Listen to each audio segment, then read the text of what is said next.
నమస్తే తిరిగి వార్తలకు స్వాగతం. పేరుపాలెం బీచ్ పర్యాటకులకు మత్స్యకారుల భద్రతకు అత్యంత ప్రాధాన్యత ఇస్తూ కట్టుదిట్టమైన చర్యలు చేపట్టాలని జిల్లా కలెక్టర్ చంద్రవాడ నాగరాన్ని సంబంధిత అధికారులను ఆదేశించారు. కార్పొరేట్ వసతి సమావేశ మందిరంలో జిల్లా కలెక్టర్ చంద్రవాడ నాగరాన్ని జిల్లా superintendent of police Adnan Nayeem Asmi సంయుక్తంగా మెరైన్ మత్స్యశాఖ అధికారులతో పేరుపాలెం బీచ్ పర్యాటకుల భద్రతపై సమీక్షించారు. ఈ సందర్భంగా జిల్లా కలెక్టర్ చంద్రవాడ నాగరాన్ని మాట్లాడుతూ బీచ్లో స్నానాలు చేసేవారి భద్రతకు కట్టుదిట్టమైన చర్యలు చేపట్టాలని అన్నారు. ఈతగాళ్ల ఏర్పాటు, బోట్లతో పహారా, ప్రమాద హెచ్చరిక బోర్డులు తదితర చర్యలు తీసుకోవాలని అన్నారు. ఇస్రో రూపొందించిన పరికరాలను ప్రధానమంత్రి మత్స్య సంపద యోజన కింద 40-60% సబ్సిడీతో అందజేయడం జరుగుతోందని, సముద్రంలో వేటకు వెళ్లే ఫిషింగ్ బోట్లకు స్పాండర్స్ పరికరాలు బిగించుకోవడం వలన తుఫాను సమయాల్లో బోట్లు ఏ ప్రాంతంలో ఉన్నది సులువుగా తెలుసుకోవచ్చునని అన్నారు. ఈ విషయంపై మత్స్యకారులు అవగాహన కల్పించాలని సూచించారు. జిల్లా కేంద్రమైన భీమవరంలో పలు ప్రాంతాల్లో సుందరీకరణకు చర్యలు చేపడుతున్నట్లు జిల్లా joint collector T Rahul Kumar Reddy పేర్కొన్నారు. బుధవారం భీమవరం పాత బస్టాండ్ వద్ద ప్రయాణికులకు పాస్పోర్ట్ కార్యాలయానికి వచ్చే వారికి షెల్టర్ ఏర్పాటు, జుగులపాలెం రోడ్డు అడ్డవంత సమీపంలో bus shelter, ASR Nagar water tank ఆవరణలోని పార్క్ అభివృద్ధికి జిల్లా joint collector T Rahul Kumar Reddy municipal శాఖ అధికారులతో కలిసి క్షేత్రస్థాయిలో పరిశీలించారు. ఈ సందర్భంగా జాయింట్ కలెక్టర్ సంబంధిత శాఖ అధికారులకు పలు సూచనలు జారీ చేశారు. ఏఎస్ఆర్ నగర్లో వాటర్ హెడ్ ట్యాంక్ ఆవరణలో పార్కు సుందరీకరణ చేయడానికి ప్రణాళిక సిద్ధం చేయాలని మున్సిపల్ కమిషనర్ రామచంద్రారెడ్డిని ఆదేశించారు. జువలపాలెం రోడ్డు అడ్డవంతెన వద్ద ప్రయాణికుల కొరకు బస్ షెల్టర్ ఏర్పాటు చేయడం ప్రతిపాదనలు తయారు చేయాలని అన్నారు. భీమవరం పాత బస్టాండ్ ప్రయాణికులకు సమీపంలో ఉన్న పాస్పోర్ట్ కార్యాలయానికి సుదీర్ఘ ప్రాంతాల నుండి ప్రజలు వస్తుంటారని, వారు వేచి ఉండడానికి షెల్టర్ నిర్మాణాలకు ప్రణాళిక సిద్ధం చేయాలని జేసీ మున్సిపల్ శాఖ అధికారులను ఆదేశించారు. తనకు ఎన్టీఆర్ పార్క్ ఎదురుగా ఉన్న అరుంధతిపేటలో నెలకొన్న సమస్యల పరిష్కారానికి కృషి చేస్తానని తనకు ఎమ్మెల్యే ఆర్మూర్ రాధాకృష్ణ హామీ ఇచ్చారు. బుధవారం తనకు ఎన్టీఆర్ పార్క్ వద్ద ఉన్న అంబేద్కర్, జగ్జీవన్ రామ్, మదర్ తెరిసా విగ్రహాలకు ఆయన పూలమాలలు వేశారు.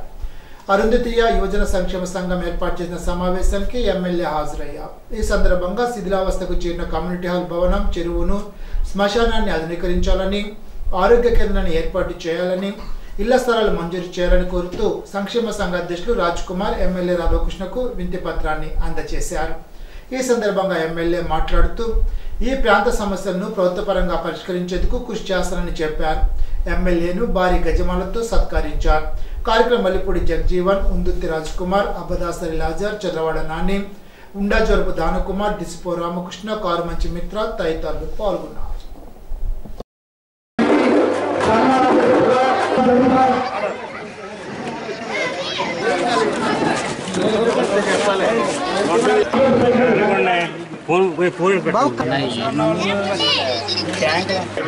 అరుంధతి నగర్ అని అఫీషియల్ గా నేను చేయడానికి బాగుంటుంది.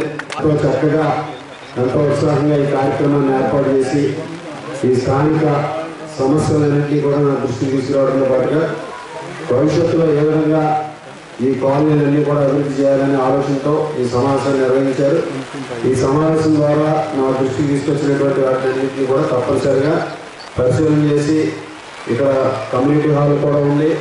ఆ కమ్యూనిటీ హాల్ కూడా పూర్తిగా ఈరోజు శిథిలమైపోయినటువంటి పరిస్థితుల్లో దానికి త్వరలోనే నిధులు మంజూరు చేసే విధంగా కూడా కృషి చేస్తారని ఈ సందర్భంగా తెలియజేస్తుంటూ అక్కడ నూతన కమ్యూనిటీ హాల్ నిర్మించే విధంగా ఈరోజు ప్రభుత్వం ద్వారా నిధులు తీసుకొచ్చి దాన్ని పునర్నిర్మాణం చేసుకునే విధంగా కూడా కృషి చేస్తారని ఈ సందర్భంగా తెలియజేస్తున్నాను.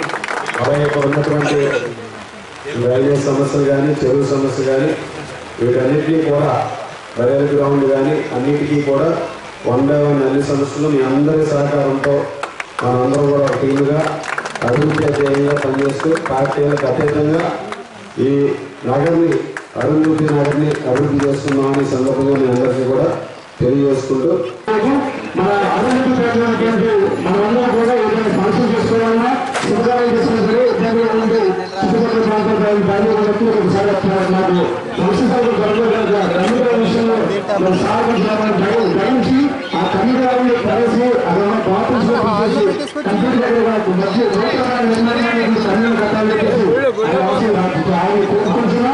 అదేవిధంగా చెరువులు కూడా మన సుఖం కాలంలో గవర్నమెంట్ కాలంలో కాలంలో పిఎస్సి ప్రాథమిక ఆరోగ్య కేంద్రాన్ని మన పార్టీ ఏర్పాటు చేయడానికి నిర్ణయిస్తున్నాం. ఈ జీవనం పెట్టి సార్ వర్షాల బాగుండగా తణుకు ఆర్యవైశ్య కళ్యాణ మండపంలో బుధవారం గో సంరక్షణ సేవా సమితి ఆధ్వర్యంలో ఆత్మీయ సమావేశం నిర్వహించారు. తణుకు మండలం తేతల్లో నిబంధనలకు విరుద్ధంగా నిర్వహిస్తున్న లేహం ఫుడ్ ఫ్యాక్టరీపై తీసుకోవాల్సిన భవిష్యత్తు కార్యక్రమంపై ఈ సమావేశంలో చర్చించారు. కార్యక్రమంలో గో సంరక్షణ సేవా సమితి నాయకులు కె శ్రీనివాస్, కాకిరెడ్డి రాజేంద్ర, జల్లూరు జగదీష్ తదితరులు పాల్గొన్నారు.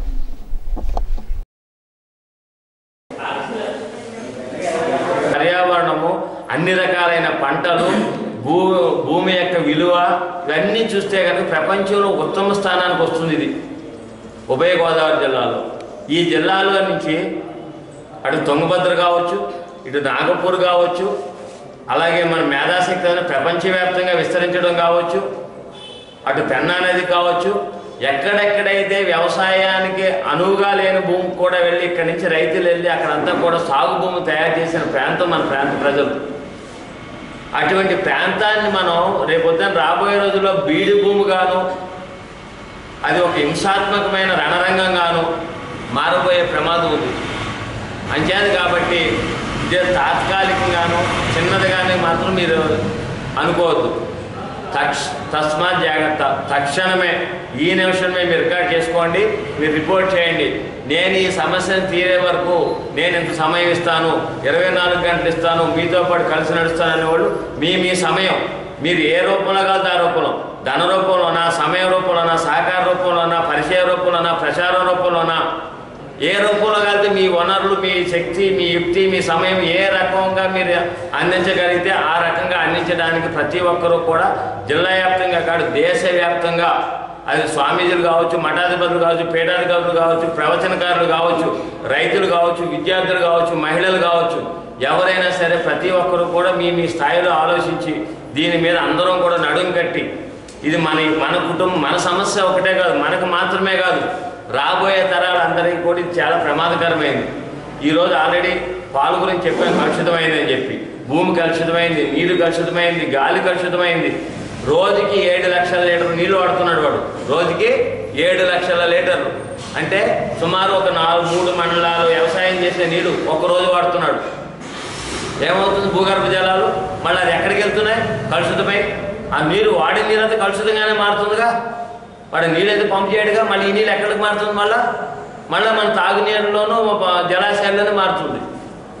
అంచేది కాబట్టి వాడికి ఎంట్రుక వాసు కూడా సక్రమమైన అనుమతులు లేవు. మనం చంపుతున్నారని క్లెయిమ్ చేసాం, చంపుతున్నారని ఒప్పుకున్నారు. మళ్ళీ దాంట్లో ఇంకో ఏం పాయింట్ పెట్టాడైనా, చూలి కానీ ఒట్టిపోయిన గేదెలు మాత్రమే చంపుతున్నాం అని అన్నారు. మీరంతా చూసుకుంటారు కదా, అది చెప్పలేదు. పాలు ఇచ్చి గేదెలు కూడా చంపుతున్నారట. రెడ్ హ్యాండెడ్గా మనోడు పట్టుకున్నారు. గోసేవా సమితి వాళ్ళు ప్రజలకు పట్టుకుని, లేడీస్ మెయిన్, ఎక్కువ లేడీస్ బాగా కాన్సన్ట్రేషన్ పట్టుకుని పోలీసులకు చెప్పి ఎఫ్ఐఆర్ ఇవ్వడం జరిగింది. కొన్ని గేదెలు చివట ఇచ్చారు, చివటలో కూడా పాలు ఇస్తున్నాయి అంటే ప్రూవ్ అయింది కదా, మరి రాంగ్ స్టేట్మెంట్ ఇవ్వకూడదు కదా. ఇరవర మండల పరిషత్ కార్యాలయంలో సుస్థిర అభివృద్ధి లక్ష్యాల్లో భాగంగా బ్యాచ్ రెండో రోజు శిక్షణ కార్యక్రమాన్ని నిర్వహించినట్లు మండల పరిషత్ అభివృద్ధి అధికారి ఎస్ శ్రీనివాస్ తెలిపారు. రెండో రోజు శిక్షణ కార్యక్రమంలో భాగంగా పరిశుభ్రమైన నీరు, పారిశుధ్యం, ప్రభావవంతమైన శుద్ధమైన శక్తి వనరులు, హుందాతనం కలిగిన పని, ఆర్థికాభివృద్ధి, సుస్థిరమైన నగరాలు, సమాజాలు, భూమిపై జీవనం, శాంతి, న్యాయం కలిగిన బలమైన వ్యవస్థలు మొదలగు అంశాలపై సంబంధిత డిపార్ట్మెంట్ అధికారులు శిక్షణ ఇచ్చినట్లు తెలిపారు. గణపురం మండల ఇన్ఛార్జ్ మండల విద్యాశాఖ అధికారిగా ఎన్ రాజేష్ పదవి బాధ్యతలు స్వీకరించారు. గణపురం ఎంఈఓ పి శేషు గత నెలాఖరున పదవి విరమణ చేయడంతో రాజేష్ను మండల విద్యాధికారి 1గా నియమిస్తూ జిల్లా విద్యాశాఖ అధికారి ఈ నారాయణ ఉత్తర్వులు జారీ చేశారు. రాజేష్ను MEO 2 Gorla Balayya, MIS coordinator Y Srinivas, Narasimharaju తదితరులు అభినందించారు. ఇప్పుడు తూర్పుగోదావరి జిల్లా వార్తలు. నగరపాలక సంస్థ ఇండియన్ ఆయిల్ కంపెనీ సౌజన్యంతో ఏర్పాటు చేసి నిర్వహించనున్న ఫిల్లింగ్ స్టేషన్ పెట్రోల్ బంకును ఇతర కార్పొరేషన్లకు స్ఫూర్తిదాయకమని రాష్ట్ర పురపాలక పట్టణాభివృద్ధి శాఖ మంత్రి పి నారాయణ అన్నారు. బుధవారం రాజమహేంద్రవరం క్వారీ సెంటర్ రైతు బజార్ ప్రక్కన 1,95,85,000 రూపాయలతో నిర్మించిన ఫిల్లింగ్ స్టేషన్ను రాష్ట్ర పురపాలక పట్టణాభివృద్ధి శాఖ మంత్రి డాక్టర్ పి నారాయణ, జిల్లా కలెక్టర్, ఆర్ఎంసీ ప్రత్యేక అధికారి పి ప్రశాంతి, నగరపాలక సంస్థ commissioner Ketan Garg, TUDA chairman Boddu Venkataramana Chowdary, rural MLA Gorantla Buchaiah Chowdary, city శాసనసభ్యులు ఆదిరెడ్డి శ్రీనివాస్, రాజనగరం శాసనసభ్యులు బత్తుల బలరామకృష్ణతో కలిసి ప్రారంభించారు. ఈ సందర్భంగా మీడియాతో మంత్రి నారాయణ మాట్లాడుతూ రాజమహేంద్రవరంలో నూతనంగా ప్రారంభించుకున్న పెట్రోల్ బంకును స్ఫూర్తిదాయకంగా తీసుకుని రాష్ట్ర వ్యాప్తంగా ఉన్న 123 మున్సిపాలిటీ పరిధిలో పెట్రోల్ బంకుల ఏర్పాటుకు కార్యాచరణ ప్రణాళికలు ఏర్పాటు చేయడం జరుగుతుందని అన్నారు. గత ప్రభుత్వం ట్యాక్సులను ఎన్నోసార్లు పెంచారని ఈ సందర్భంగా మంత్రి తెలిపారు.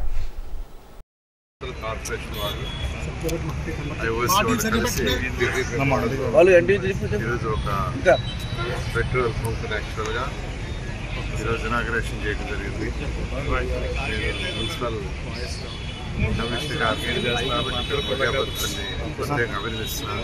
ఎందుకంటే ఈరోజు రాష్ట్రం గత ప్రభుత్వం చేసిన అవకతవకలకి ఈరోజు ఖజానా పూర్తిగా ఖాళీ, ఏ పని చేయాలన్నా అనేక ఇబ్బందులు పడుతున్నాం.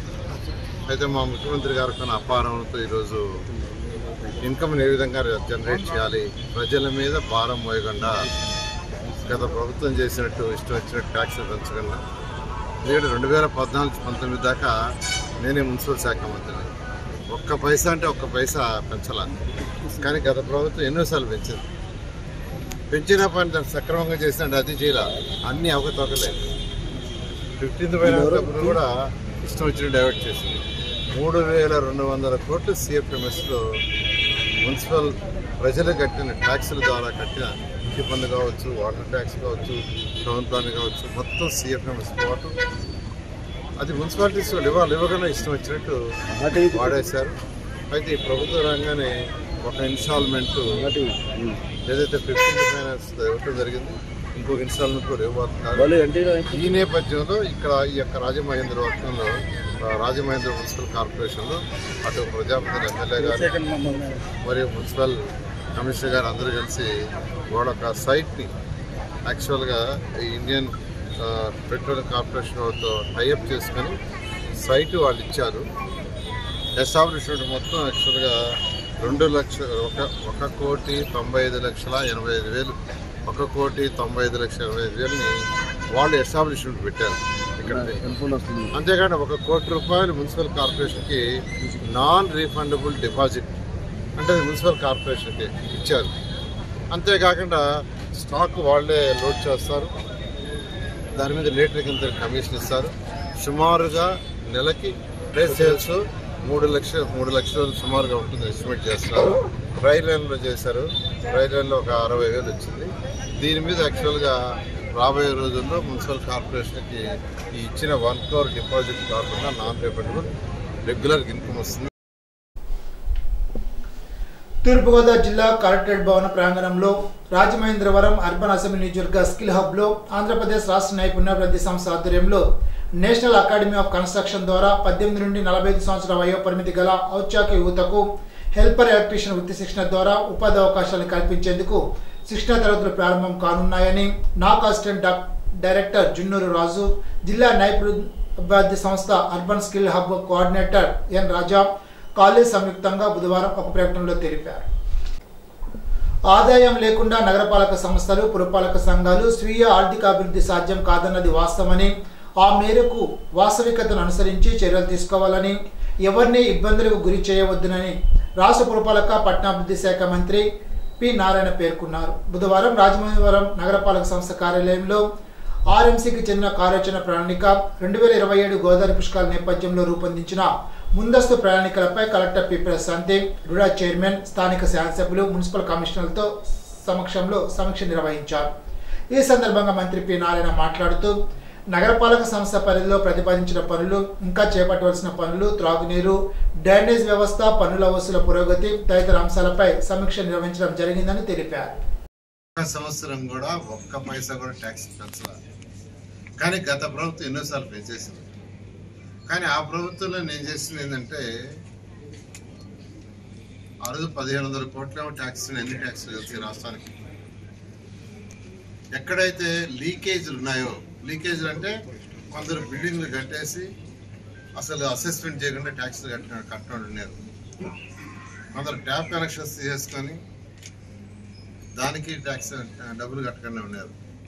కొందరు అండర్ అసెస్మెంట్ అంటే నేను 2000 చదరపు అడుగులు బిల్డింగ్ కట్టుకున్నా, 1000 చదరపు అడుగులకి ట్యాక్స్ వేయించుకున్నా. అంటే ముందు 1000 చదరపు అడుగు ట్యాక్స్ వేయించుకున్నా, తర్వాత మరొక 1000 కట్టా, దానికి ట్యాక్స్ వేయించుకోవాలా, అండర్ అసెస్మెంట్. వీటన్నిటినీ ఆ లీకేజీలను అరికట్టడం వల్ల 750 కోట్ల రూపాయలు ఇన్కమ్ పెరిగింది. మున్సిపల్ శాఖకి 1500 నుండి 2100. అది పెరగటం వల్ల మిగతా వాళ్ళ మీద మళ్ళీ నేను ట్యాక్స్ పెంచలా. ఎందుకు ట్యాక్స్ పెంచదు? అందుకని ఈసారి కూడా మంత్రి అవ్వగానే అన్ని మున్సిపల్ కమిషనర్స్కి ఇచ్చిన ఇన్స్ట్రక్షన్ ఏంటంటే, లీకేజీలు ఎక్కడున్నాయో అండర్ అసెస్మెంట్ కావచ్చు, లేదంటే అసెస్మెంట్ అసలే లేనాడు కావచ్చు, లేదంటే పాత బాకీలు, అంటే కొందరు సంవత్సరాల తరబడి ట్యాక్స్ కట్టాలా, ఎందుకంటే అడగటం లేదే వదిలేశారని దాంతో యాక్చువల్గా వాళ్ళకి. ఫర్ ఎగ్జాంపుల్ ఈ మున్సిపాలిటీ తీసుకుంటే 79 కోట్లు హౌస్ ట్యాక్స్ కావచ్చు, వేకెంట్ ల్యాండ్ ట్యాక్స్ కావచ్చు, వాటర్ ట్యాక్స్ కావచ్చు పెండింగ్ ఉంది. దీంట్లో గవర్నమెంట్ తీసేసిన గవర్నమెంట్ కూడా మనం ముఖ్యమంత్రి గారితో మాట్లాడాం. వాడు కూడా అన్ని డిపార్ట్మెంట్తో కోఆర్డినేట్ చేస్తా ఉన్నారు. అవి కాకుండా ప్రైవేట్ తీసుకుంటే దాదాపు ఒక 40 కోట్లు ఉన్నాయి. 40 కోట్లు. ప్రజలకి క్షేత్రస్థాయిలో భూ సంబంధ సమస్యలు, వారి ప్రత్యక్ష హాజరు సమయంలో రికార్డులు పరిశీలించడం, వాస్తవ పరిస్థితిని వివరించడం కోసం గ్రామ రెవెన్యూ సదస్సు నిర్వహిస్తున్నట్లు జిల్లా కలెక్టర్ పి ప్రశాంత్ స్పష్టం చేశారు. బుధవారం రాజమహేంద్రవరం రూరల్ హుక్కుంపేట గ్రామ రెవెన్యూ సదస్సు ప్రాంతానికి మధ్యాహ్నం 3:30 కలెక్టర్ ఆకస్మికంగా సందర్శించారు. ఈ సందర్భంగా జిల్లా కలెక్టర్ పి ప్రశాంత్ మాట్లాడుతూ, గ్రామ రెవెన్యూ సదస్సులను ఉదయం నుండి సాయంత్రం వరకు నిర్వహించి ప్రజల భూ సంబంధ అంశాలపై అర్జీలు స్వీకరించాలని పేర్కొన్నారు. ఈ రోజు మొత్తం 14 అర్జీలు పరిష్కారం కోసం రావడం జరిగిందని తహసీల్దార్ వివరించారు. బుధవారం తూర్పుగోదావరి జిల్లా న్యాయ సేవాధికారి సంస్థలో మైనార్టీ హక్కుల దినోత్సవం సందర్భంగా జిల్లా న్యాయ సేవాధికారి సంస్థ కార్యదర్శి senior civil judge K Prakash Babu ఆధ్వర్యంలో న్యాయ విజ్ఞాన సదస్సు నిర్వహించారు. ఈ సందర్భంగా న్యాయమూర్తి ప్రకాష్ బాబు మాట్లాడుతూ, వివిధ సంస్కృతులు సాంప్రదాయాలకు నెలవైన భారతదేశంలో తక్కువ సంఖ్యలో ఉన్న తరగతుల వారిని మైనార్టీగా పరిగణిస్తామని అన్నారు. జాతీయ మైనార్టీల కమిషన్ చట్టం 1992 చట్టంలోని వివిధ అంశాలపై అవగాహన కల్పించారు. ఈ చట్టం ముస్లింలు, క్రైస్తవులు, సిక్కులు, బౌద్ధులు, పార్సీలు, జైన మతాలకు వర్తిస్తుందని తెలిపారు. భారత రాజ్యాంగంలోని 29, 30 అధినికరణ మతపరమైన, సాంస్కృతిక, భాషాపరమైన మైనార్టీల హక్కులు పరిరక్షిస్తాయని, వారి వారసత్వం, సంస్కృతిని సంరక్షించడానికి ఎలాంటి వివక్ష లేకుండా ప్రతి ఒక్కరికి విద్యను అందించేందుకు వీలు కల్పిస్తాయని తెలిపారు. ఇప్పుడు ఏలూరు జిల్లా వార్తలు. దోసపాడు దళితులకు అర్హులైన అన్సైన్డ్ దారులకు ఫ్యామిలీ సర్టిఫికెట్లు, చనిపోయిన వారికి మన్న ధృవీకరణ పత్రాలు వారి వారసులకు ఇవ్వాలని వ్యవసాయ కార్మిక సంఘ జిల్లా కార్యదర్శి పి రామకృష్ణ డిమాండ్ చేశారు. బుధవారం జిల్లా కలెక్టరేట్ వద్ద డిఆర్ఓ విశ్వేశ్వరరావుకు వ్యవసాయ కార్మిక సంఘం దోసపాడు భూ పోరాట కమిటీ ఆధ్వర్యంలో వినతి పత్రం అందజేశారు.